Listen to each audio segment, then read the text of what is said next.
All right. The other big news, this one's going to probably preoccupy a little bit of time here from the week was stuff going on with Warner Brothers Discovery. Yeah. So there was a conference call for like I don't know if it was an earnings call exactly, but I got to tune in to a bunch of it.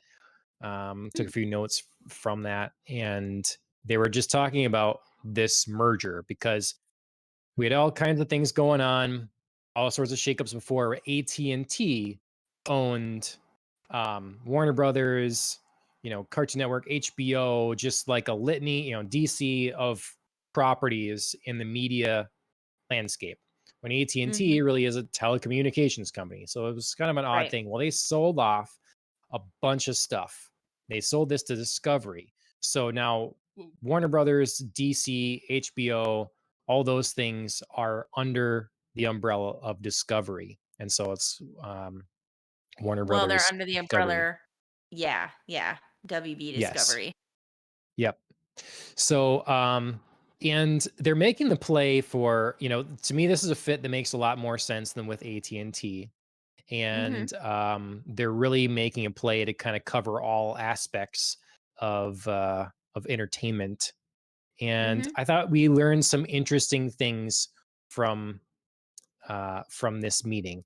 First, Mhm. I'll just like throw it to you. Like, what do you? I know we've talked about this a little bit, but what do you think of in general? What you know of this merger and what you've heard, and like you think this is like a good move ultimately, and that kind of thing. Sure, sure.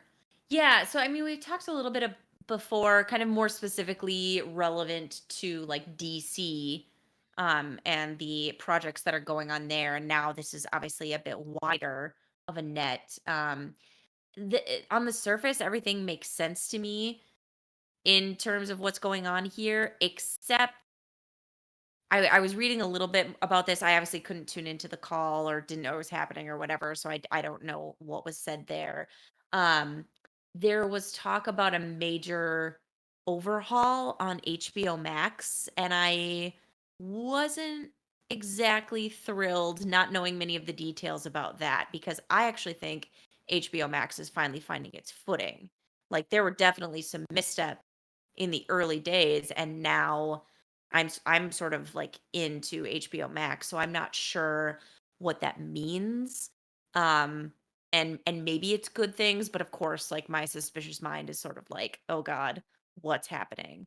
Um and of course like personally, we just talked about the cancellation of one of our favorite shows on HBO Max, Raised by Wolves. So I'm not exactly like feeling that part is off on the right foot. Sure. So, that's one of my initial reactions. Hmm.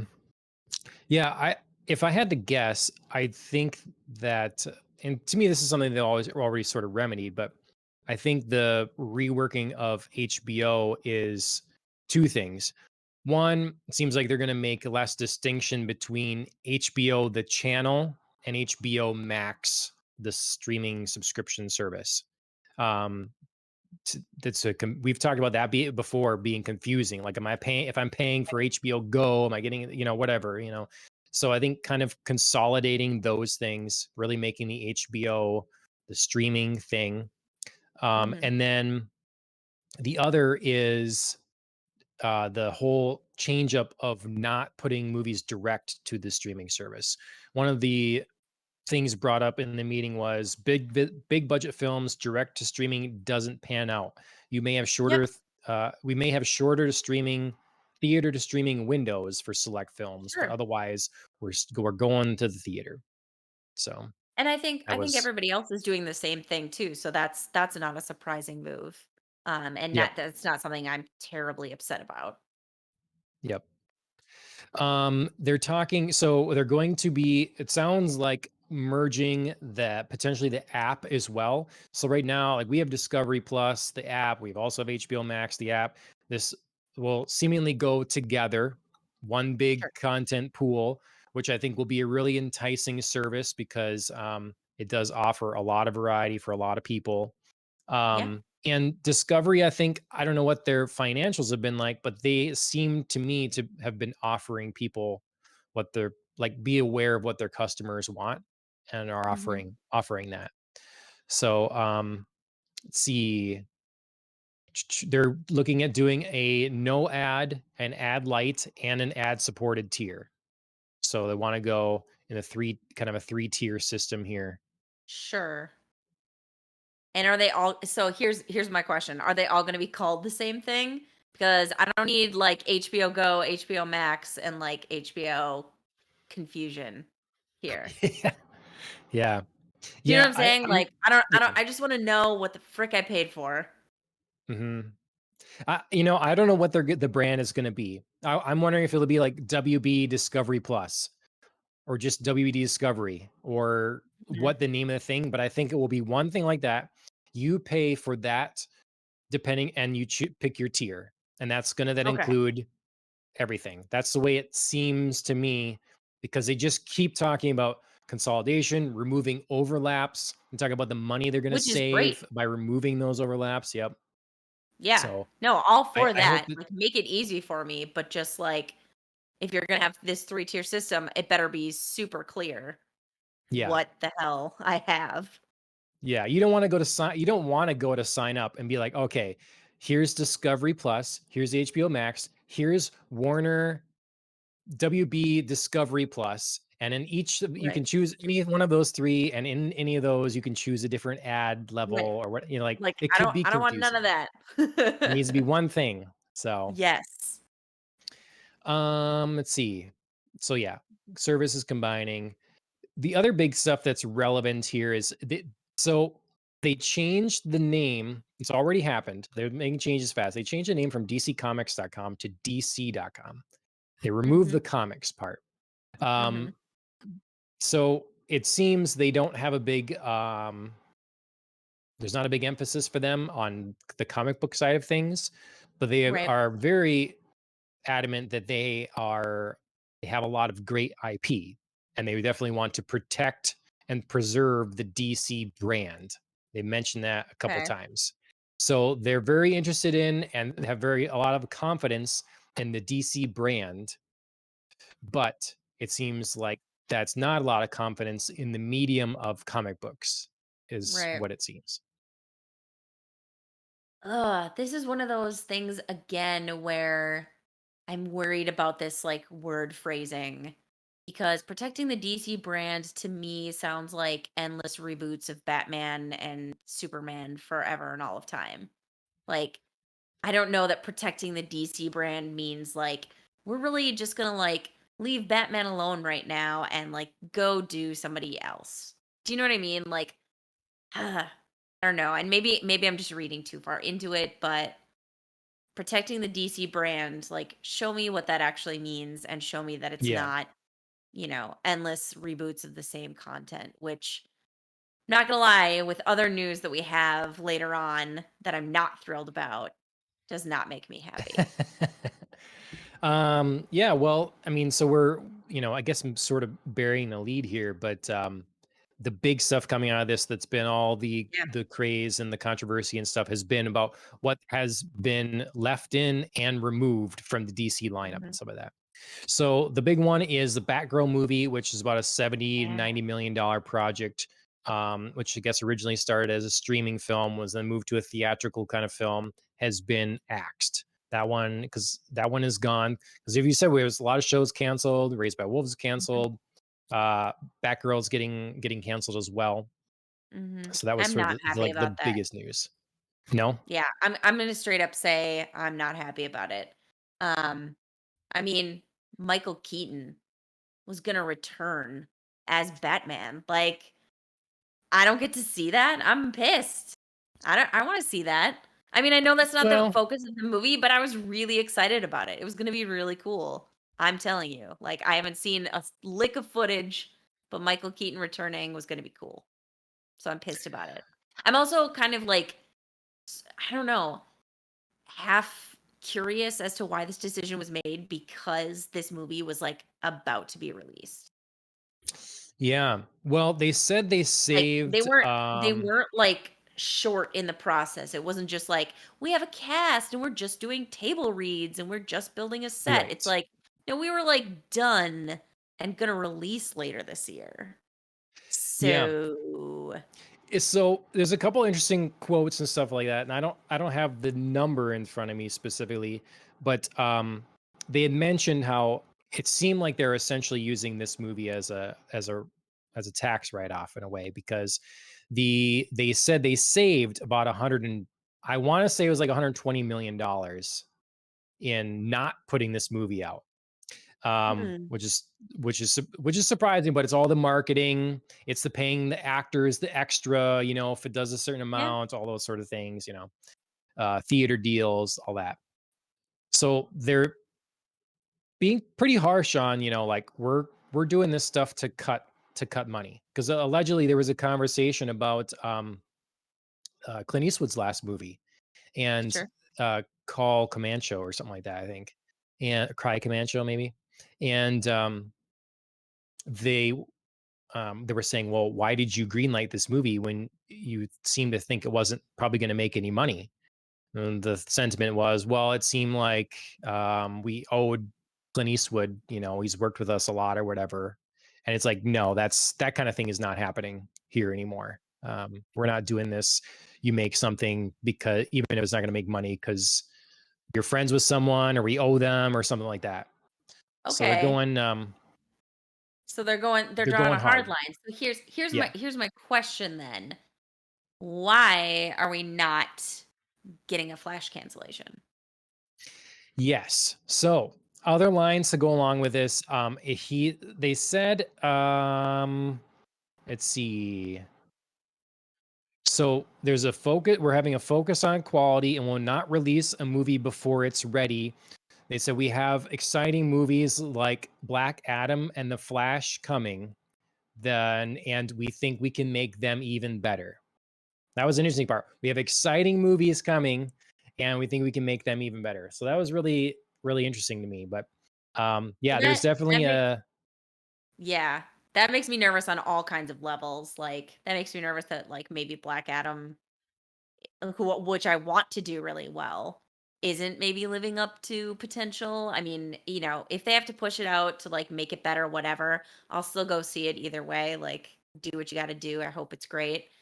For the Flash, that seems to me like you're willing to keep investing something that I don't think is going to have a return.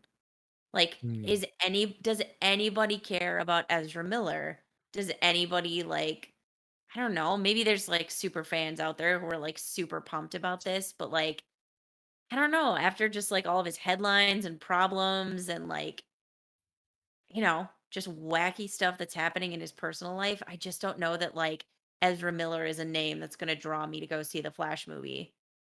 right. And I think it's Well, a pretty risky gamble to sink money into that, especially because who knows if your star is going to be able to do the PR tour. mhm. We just found another headline about him. Yes. So those things. Ezra Miller has been charged with felony burglary in Vermont, taking several bottles of alcohol from an unoccupied residence. So that just happened.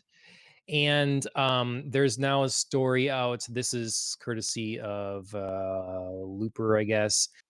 Ezra Miller proved to be the true terror on the set of Stephen King's The Stand. Fellow cast members saying that he would act erratic and spit on people, tell offensive jokes about marginalized groups. I don't, none of this is substantiated, but nonetheless, it's another thing It's to hard stack. to really feel any force behind like this is so untrue when you've just like read a lot of other headlines. Now that doesn't mean everything is automatically true, but it is hard when things seem to pile up on one another to Yeah. believe that it's, not. Mhm.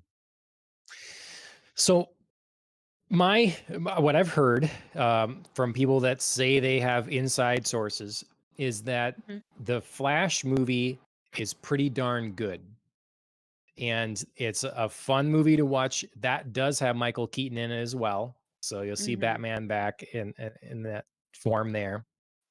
I think I can't remember if Supergirl is supposed to be in this too, and supposedly she was pretty Mm. awesome in there. So it sounds like of they don't want to get rid of this one because it's actually good. And if it's what they say, with it being a Flashpoint thing, they want to do a reset. They said they've hit a reset on DC. They've got one of Mhm. the people that helped Kevin Feige set up the MCU. He Mhm. left, Alan Horn. He left and is now with them Sure. to do a 10-year plan. I think that plan includes using Flash to reset everything because Mhm. it's their multiverse thing. Flashpoint is all about like going back in time and stuff like that. So I feel like they're going to use this to do their hard reset. So that probably Sure. means Ezra Miller's gone after this. That probably means a lot of people are gone after this, but this is their reset button, and it's a way to kind of do it in universe. That's my guess. Sure. It just seems like a gamble to me on a company for a company who's saying like we don't want to make, movies that nobody's going to go see or like spend money that, we don't have. We're because I mean one of their things here is obviously cost savings. Like they're trimming Yep. everywhere, which I get. Um but I mean if the movie is really good but nobody goes to see it, is the movie still really good? Right. But they're playing the long game. And if you play the long I game, get it. even I if get not it. many people It's a see this one, It's yeah, a then gamble. it's It yeah. totally is. But I'm just saying, like, just be aware that, like, it is a gamble. You Mhm. know what I mean? Mhm. Yep. So, yeah. So you can, like, say one thing about one movie and say a different thing about another, but, like, I don't know.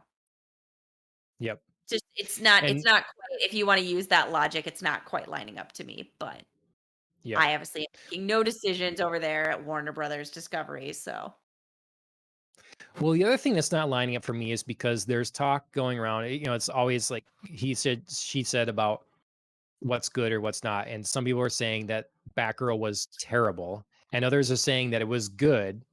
And some people are saying that it was just as good as Black Adam. And Black Adam, and these are based on test screenings, So right. Means, um like I have no so idea like, where I should reference this, I like, know. Yeah, does that yes. mean I Black know. Adam's good or bad or, like, I Right. don't I know. And I mean, look, we can't really trust him because all just it's like, it's Grace Randolph and it's different people that have contacts inside and people that said they've seen test screenings. And so it's all hearsay, at this point. sure. So Yeah, and yeah, it's hard to be sure of anything. I mean, obviously, the only one that I feel like everybody was sure of this year was Top Gun Maverick, which like literally every person I think that came out of those test screenings was like, it's amazing. It's gonna do so good. And then it did. yeah. That's Hmm. the only one I've ever been like, okay, well clearly like every person who's writing anything about this is just raving. So Yep. Yep. Well, this new combined service is supposed to start rolling out in North America summer of 2023. They're we hoping got a to have while. 150 plus million subscribers by 2025. Um, yeah, and that's kind of a lot of the big things. I have some like graphics here of some of their brands and franchises, and you can really see that they cover a lot of Yeah. things. I mean, they're Friends and Big Bang Theory, Sex in the City for like on the TV side of things. It's a Yep. lot. So Yeah. Yeah, I mean, they clearly have some big hitting power here, and some big draws. It'll just be like, what are they going to do with it all, and what do they do moving forward? I mean, obviously, some of this stuff that's on here is old. I mean, on the TV side of it, like, are you going to do anything more with Friends? Are you going to do anything more with The Big Bang Theory? mm, Probably not. So, like, those are like your safe, like, you know, franchises that are core there. On the other hand, like, your franchises up there that you have, Batman, Wonder Woman, Superman, Game of Thrones, like, that's potentially new content that they're taking a gamble on. So, yeah, it'll be interesting to see what they do with it all. yep, yep. Um, all right. Well, the last little bit of stuff related while we're talking about the content that they're going to be producing. Ugh, The thing you most wanted to happen is happening. ugh, So, of all the ugh, I things hate getting it. the I axe, hate it. what's not getting the axe, it seems, is the next Joker movie. I hate it. also co-starring Lady Gaga. I hate it. And it's literally You're gonna nothing love it. against I'm not gonna love it. It's literally nothing against Lady Gaga or Joaquin Phoenix. Like, they are amazing actors. They've proven to be both amazing actors and great musical talent. I mean, I know I'm stating the obvious when it comes to Lady Gaga, but Joaquin Phoenix also. Yep. That said, do I think a Joker the musical movie should be made? No, I do not think this should be made. And do I think that this crazy mixed up DC universe needs another Harley Quinn? No, I do not. So why? Why? Again, like, you could pick any character for her to be. Make her be another character, please. I'm so sick of like the same people, especially when I already have like watched somebody do this character in present, real, recent time and do it well. Like, I don't need it. Well, I have to say, technically, we don't know that she is going to be Harley Quinn. But I think if they announce that she's gonna be in the film and they don't say, and then later they come out and say it's not gonna be Harley Quinn, I think you're gonna have a lot of people like, "What the heck? We were sold Yeah. this other Yeah. thing," you know? I It's mean, you'd be implied, happy I then, feel right? like. But I would. I mean, I still wouldn't be, like, thrilled about the concept of a Joker musical, just because I really can't wrap my brain around it, but I would be happier that I wouldn't have to be like, "So, what continuity universe are we even operating in right now? Like, who is Harley Quinn right now?" I like to know who's where, when, what, you know? uh-huh. And I like clear delineations of like, if this is a Joker thing, we're making a movie right now about like, I don't know, a time long, long ago or whatever. We're not pretending it's in the present moment. So Well, I don't like yeah, the competing because now in my brain, if it's not like a specified time frame or if it's not like clearly something different, it's hard to wrap my brain around the fact that like a Joker movie is being made in the same time instance where we just had the Batman released with a very young Joker. right. So it's hard to wrap my brain around those two things like coexisting and yet somehow not touching each other. Well, maybe they'll use a flashpoint to just Maybe. wipe it all, or maybe Although they'll use it to bring these things in, they're gonna I don't true, know. but they gotta be careful about that. It's not a fix-all, and as we've seen with, like, Marvel's attempt to deal with the multiverse, you can't just, like, be like, "It's the multiverse," and Right. everybody's, like, on board. You have to use it very sparingly and in the right instances to not just, like, wipe away all your mistakes or just, like, Yeah. explain away the random shit that you're doing. Yep. So, I will give them some grace if they're doing like Flashpoint, we're gonna, use it to do a thing. Great, you just can't like always come back to it.